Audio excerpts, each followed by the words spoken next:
Let's sit down for a moment, just you and me.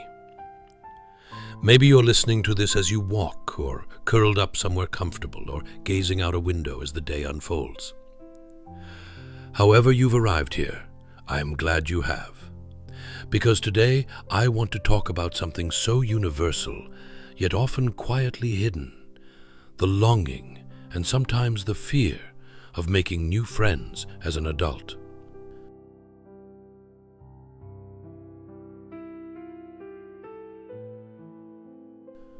When we were children, making friends was natural. You might remember running up to another kid in the park, asking, "Do you want to play?" And just like that, a friendship began. There was no overthinking, no worries about what to say, no stories in our heads about whether we belonged. But as we grow older, things change. We carry our own histories, moments of disappointment, hurt, or just the weight of being busy and tired.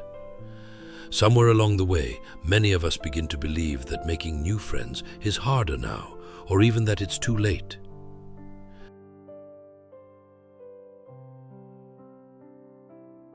I want to tell you that it's not too late. In fact, sometimes the most meaningful connections come in the second half of life, when we know ourselves better, and when kindness and authenticity matter more than popularity or perfection. But I also know that opening up can feel vulnerable. It's not easy to let someone new into your world, to risk rejection or awkwardness. And so I want to share some gentle wisdom, not as a checklist or lecture, but as if I were sharing tea with a friend who quietly admits, "I wish I had someone to talk to. I wish I knew how to begin again."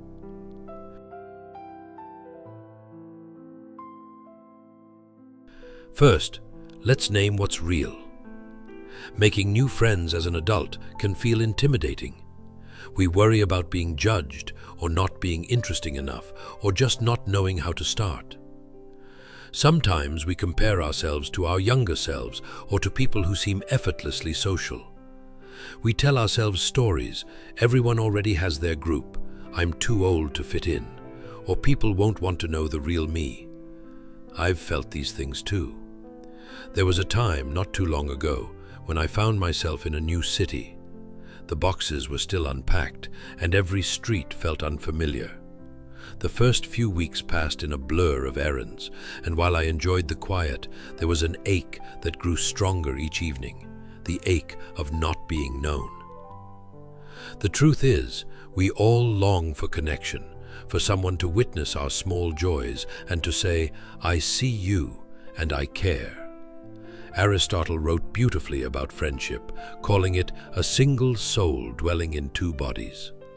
He believed that true friendship is rare and precious, that it's based not on what we can get from each other, but on a shared sense of goodness, a mutual desire for the other's well-being. In his view, friendship wasn't about having many companions, but about finding a few with whom you could be genuine and at ease.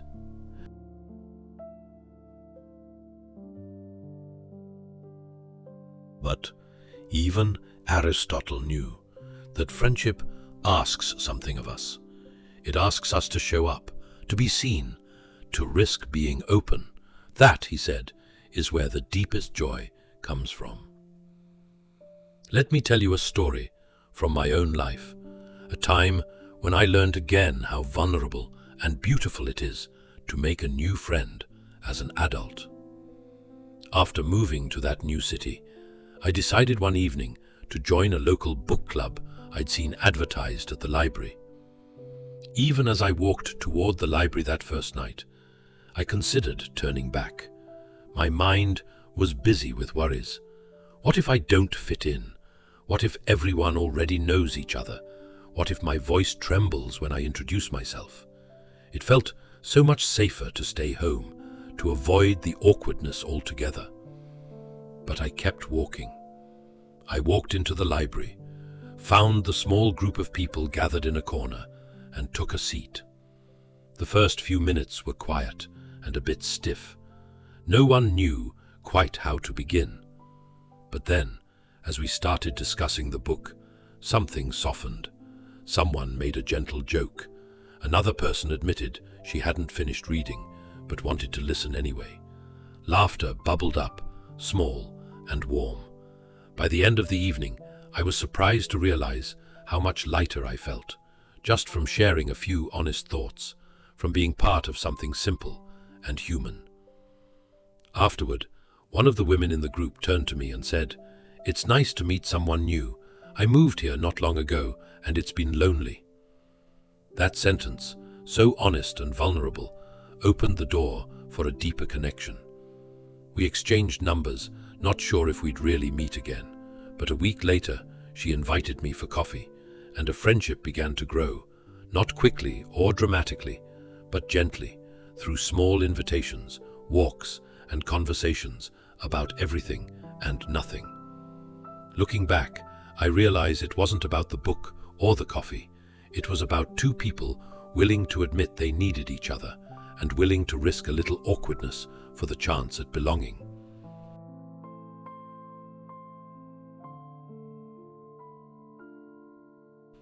There's a special kind of courage in making new friends as an adult. It's not the brash confidence of youth, but a quieter strength, the kind that allows us to say, "I'm lonely," or "Would you like to get together?" without knowing what the answer will be. It can feel risky, of course. Sometimes the invitation isn't accepted, or a conversation fizzles out. But every time you open up, you give both yourself and someone else permission to do the same. Vulnerability is contagious in the best way. It creates space for honesty, laughter, and shared humanity. Friendship, especially as an adult, doesn't always come in grand gestures or dramatic moments. More often it grows quietly, in the details. It's a neighbor waving from across the hall, a co-worker remembering your birthday, a fellow parent at the playground offering a smile. It's the shared walk after dinner, or the simple act of sending a text to check in.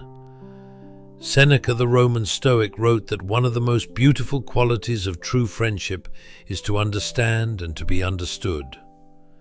You don't need to share everything at once or be anyone other than yourself. Sometimes the first step is just being present, listening, offering a kind word, or showing interest in what matters to someone else. The philosopher Michel de Montaigne, who wrote a famous essay on friendship, said that the best friendships are those where you can be yourself, a space where your soul can stretch out. There's no need for performances or masks. In fact, the more you let go of trying to impress, the easier it becomes to connect.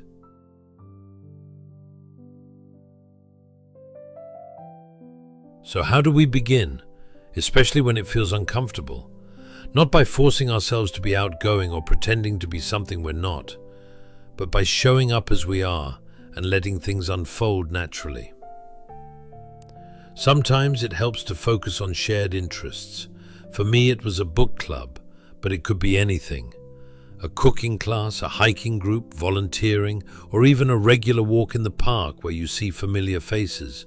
When you share an activity, there's less pressure to keep the conversation going. The experience itself creates connection. Other times, it's simply about saying yes. Yes to an invitation. Yes to a spontaneous chat. Yes to sitting next to someone new. The first few times might feel awkward, and that's okay. Awkwardness is simply the feeling of newness. It means you're stretching, growing, making room for something beautiful.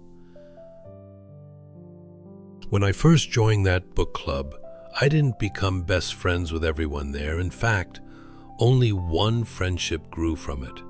But that was enough. Sometimes it only takes one genuine connection to shift the landscape of your life.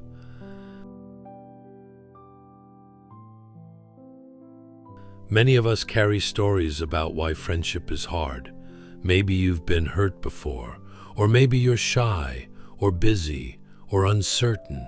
These stories can become like walls, keeping others at a distance. But walls can be softened and new stories written. The next time you feel the urge to reach out, to text someone you've just met, or to smile at a neighbor, notice the story that comes up. Is it one of fear, or is it a story of possibility? Try to give yourself the kindness and encouragement you'd offer a dear friend. Remember, everyone feels a little awkward at first, and everyone is grateful when someone else takes the first step.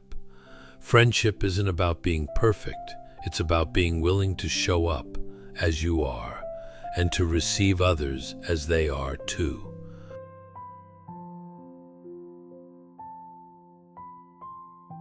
Real connection doesn't always come in big, cinematic moments. More often, it's the little acts, a text that says thinking of you, an offer to share a meal, a shared laugh over something silly.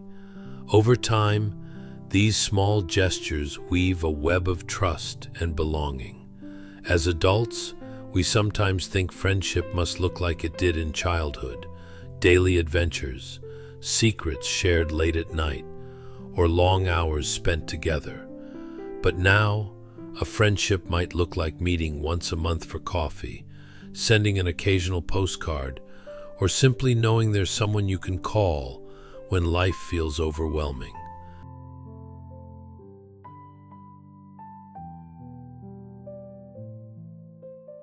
Perhaps the most beautiful part of making new friends is the gift of being seen, not for your achievements or your image, but for your true self.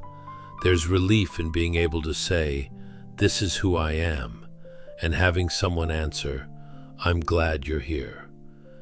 If you've ever watched two people meet and gradually open up, a guarded smile, a story shared, a laugh that lingers, you've seen friendship bloom.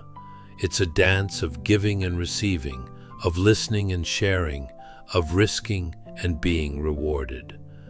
Aristotle saw friendship as a mirror, reflecting back to us our best selves. In poverty and in other misfortunes of life, true friends are a sure refuge, he wrote. We may not always need rescuing, but we all need refuge, a place to rest, to be welcomed, to feel at home.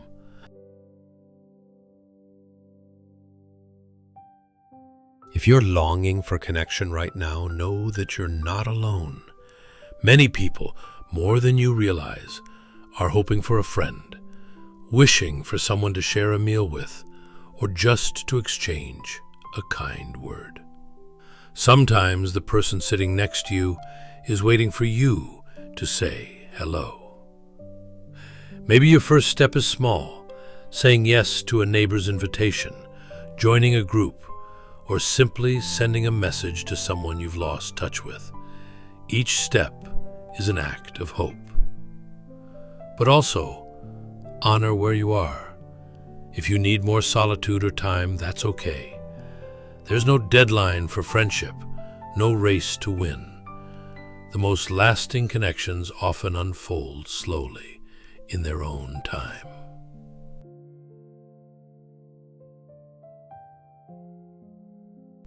So, dear friend, if you're listening to this and wishing for more connection in your life, let yourself feel that longing without shame. It's a sign of your openness, your humanity. When you feel ready, try something small. Say hello, ask a question, share something of yourself. Remember, you don't have to be anyone but yourself. Let your friendships be imperfect. Let them grow slowly, and trust that even the smallest act of reaching out can open a door. As Aristotle and Epicurus remind us, it's in these honest, gentle connections that life becomes richer, lighter, and more beautiful. Thank you for sharing this time with me. I hope you find comfort in knowing that even as adults, we can make new friends, overcome our fears, and open our hearts, one small, brave step at a time.